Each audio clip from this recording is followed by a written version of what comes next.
Good day, sir, madam. I'm Jacqueline Alcauci Marquez, 32 years old. I'm from Santo Tomas, Pangasinan, happily married to Adid Marquez. I have 2 kids. Okay.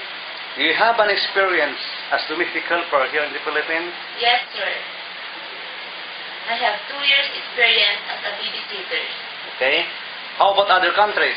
No, sir. Okay. What are your main duties as domestic helper? My duties are taking care of baby and doing household work. Okay. Why do you want to work abroad? I want to work abroad to earn money for my future of my kids.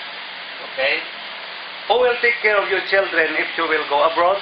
My husband, sir. Okay. You promise to be honest and hardworking.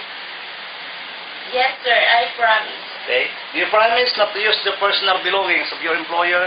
Yes, sir, I promise. Okay. Are you willing to work with another domestic helper in the house?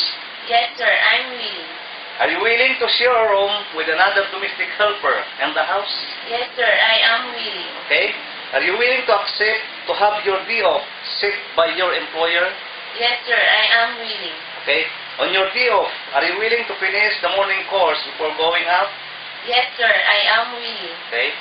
Are you willing to work on your day off with extra pay if requested by your employer? Yes, sir, I am willing. Okay.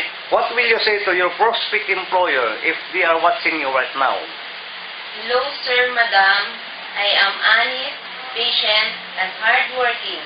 If you choose me, I promise to follow your rules and regulations. And I promise to finish my 2 years contract with you, and as long as you need me, I will follow and serve your family. Thank you, sir, madam. Bye-bye.